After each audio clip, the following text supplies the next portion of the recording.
Alright,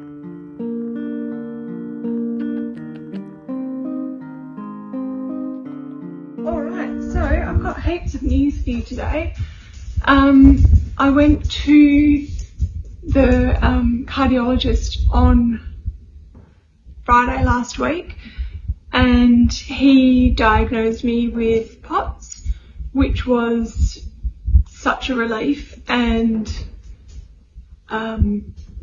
may have caused some happy relieved crying, because it makes so much sense. And I had suspected it, but I had also heard that if medical professionals are not confident and used to diagnosing with POTS, then they'll generally just tell you that it's all in your head, or you need to drink more water, things like that, which I have had those experiences in the past. So it was amazing to have someone really listen to me and ask all the right questions and give me a diagnosis, and then tell me that there was treatment available and that it's not just a matter of like salt compression and hydration.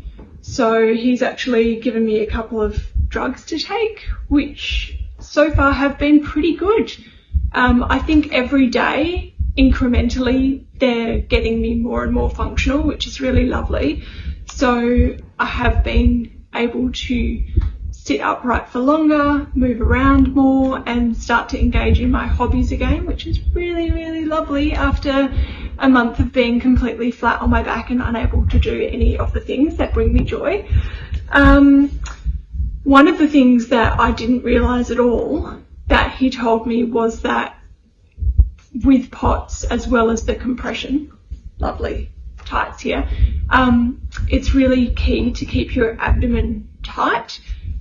So I've previously had so many abdominal surgeries because of endometriosis, and also because I had a twisted cecum, like an elongated twisted cecum that was going back and forth, plus abdominal hernias. So you can imagine there's been like maybe 1, 2, 3, 4, 5, 6 abdominal surgeries to date. So over the course of that time, I stopped holding my abdomen tight. As a young kid, I was a dancer, so I was always, keeping my abdomen tight. That was part of the deal. But after all of those surgeries, I thought, fuck it, I just want to do deep belly breaths. I'm sure that's good for my nervous system. I'm going to relax. I'm going to stop holding my abdomen in. And funnily enough, that's when everything started getting much worse with the fatigue. So the abdomen being held in all the time was protective for me, and now I'm doing it again. So hello to a new world of ab control, right? He also taught me that there's this protective posture you can do. So I don't know if you've got POTS, but if you do, and you're standing up and you start to feel your hands and feet going tingly, and you're doing like deep breathing and you feel like you're going to pass out, which has been my life on repeat for the last month at least, so you hold your just hold it in, just the one thing, and then squat to the floor whilst holding it in, put both hands on the floor, and the combination of having your legs bent and your hands on the floor and your stomach in resolves it really, really fast. So you are no longer going into that like, I'm going to pass out spiral of doom that can last for ages, or result in actually passing out. So really bomb to have some like actual techniques as well as all the other things. So I was kind of well enough and starting to feel well enough yesterday that I thought I would give dog walking a go, which, like, in hindsight was a bit of a risky move, but welcome to my world. It's the joys of ADHD. You're like, yeah, I'm going to do all the things. So I did take my stick out with me because it was 37 degrees yesterday, which is pretty hot, and part of the issue is heat intolerance. And I thought, okay, cool, well, I know my dog is relatively well behaved for most of the time, so I can control her by telling her what to do. And we went fine. It was a very brief walk. It was just like 20 minutes around the circle, and it was all good. I don't really need my stick to walk per se at the moment because I'm not that wobbly, but it's just when I stand still, that's when things start to get a bit hectic and I feel a bit dizzy. So I'm just, got the old stick going there, got the dog in the other hand, stopping, leaning on the stick, wicked, good solution.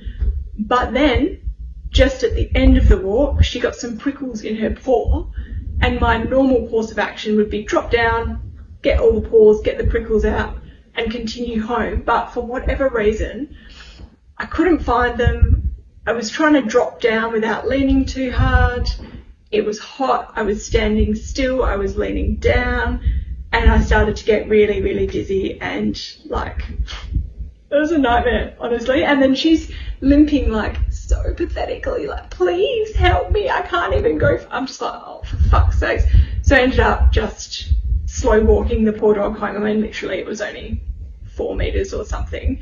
But I was like, okay, maybe if it's hot, this is not a solo sport. You will have to wait for Mel to get home. Yeah, we live and learn, right? We live and learn.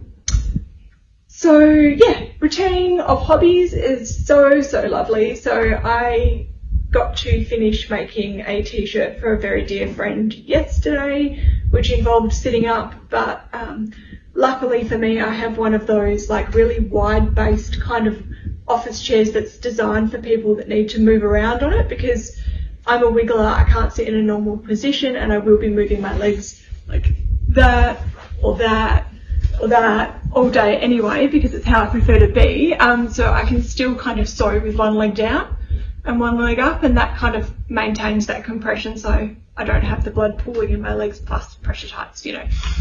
So that was really, really nice. Like, just fabulous to feel that I can do something like loving and, you know, cute and brings me joy and gives my brain time to calm down and not be thinking, and just, it's like my self-care time, but also I've made something fab for someone. Delightful. Big fat question mark around the return to work stuff. I'm genuinely hoping that we can work it out. The last comms I got were that I would have to be 100% capable of doing my job to return to work, which is in question given the heat intolerance and the layers of clothing that I need to wear. But the cardiologist informed me he could have me back to 100%, so I'm just going to let it hang in the balance and live in uncertainty, which I don't love, but what else are you going to do? So another massive update, and it felt like I was in a tornado last week with bombs just raining down on me, because I had petitioned the hospital in Thailand to find out what kind of breast implants I had. I knew that they weren't the allergen implants that were recalled many moons ago in Australia, and that was good enough for me at the time, and I didn't look into it further. So obviously, because I've got a date now booked to get them taken out, I thought, you know what, it would be great to know. I think it might be quite important to try to understand what has been living rent-free in my chest for 13 years. And as it turns out, they are a textured gel implant by a company called Seven that have gone into liquidation. They are also on the list of implants that the FDA in Australia had banned, and it's because they were not able to find out further information about the manufacturing process and how safe it was. And it's also because they have been found to cause some immune effects in people. In certain instances, they have actually increased the risk of a very specific type of breast implant related cancer, and I think it's a lymphoma. So that was pretty nuclear. Obviously, part of my symptom profile that I don't fully understand and I can't really like lay my hands on is that my cervical lymph nodes, so that's just the medical term for the ones that are in your neck and like kind of around here, mine often are inflamed and they're sore and they're enlarged. Sometimes they feel matted, sometimes they feel round and sort of spongy, and it's so random. They can be normal one day and then in the evening they flare up, or it can be, for like weeks on end. I have not ever been able to work out what's going on with them. And it seems like it could be likely that they're associated with the breast implants.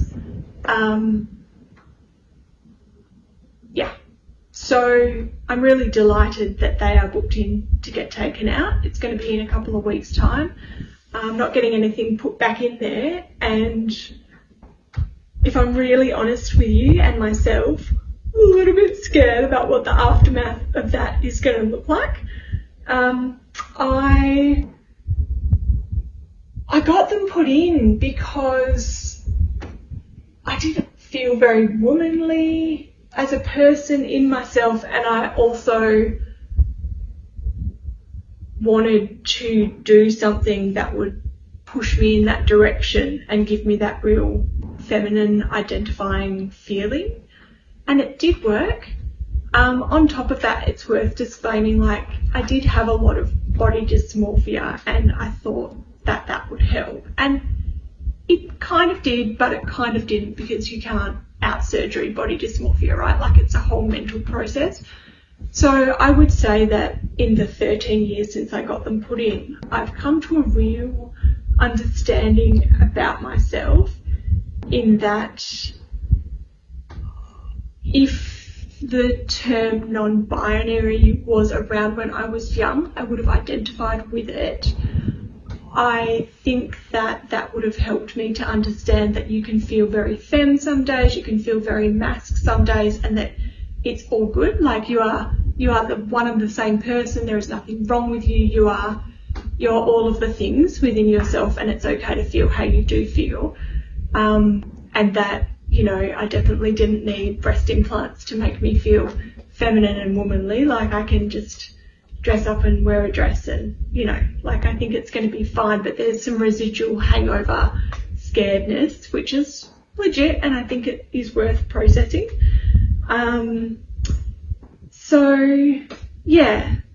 Let's just see, hey? Like, I certainly have identified that voice in my head that repeats like negative stuff about my body or whatever is part of a long held rotation of thoughts that's just wound a groove into my brain, and that rotation still happens, but now I'm much better at just dismissing it.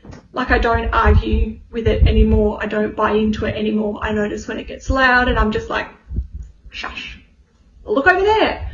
I just distract myself. So this is going to be the ultimate test, yes?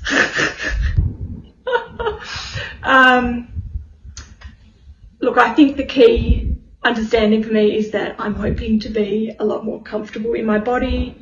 It's going to be a lot more convenient for me to have a flatter chest. It's going to be very convenient for me not to have cancer-causing baggies in my body. And if I feel more well, then great, we're winning. Yes? All right.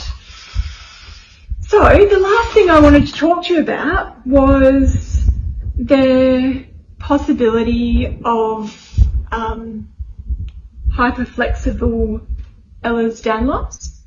So I did have that appointment with a specialist physiotherapist, and she was like, you pass all the sections with flying colours, which is maybe not quite what you want, but at the same time very validating. Thank you very much, explains a lot.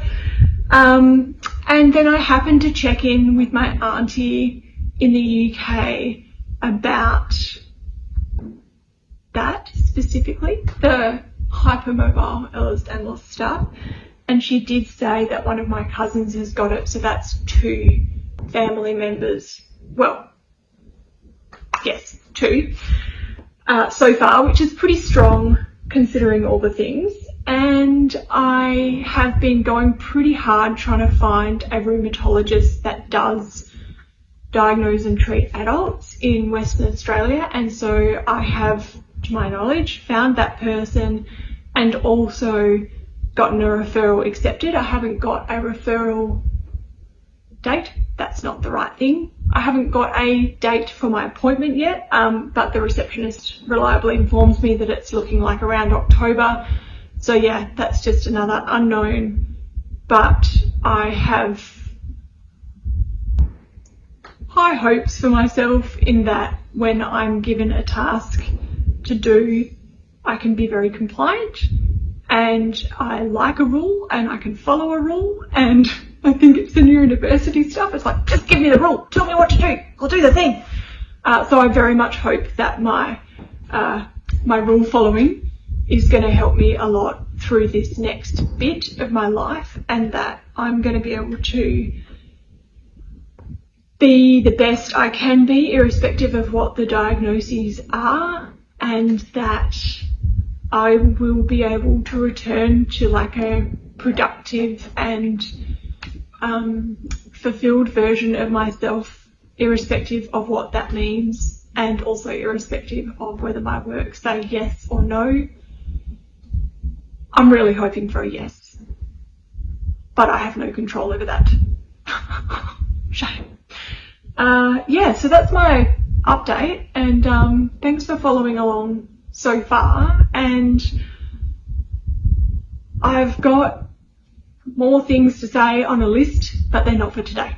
So I hope that any of this has been nice for you to watch, and I will chat to you again later.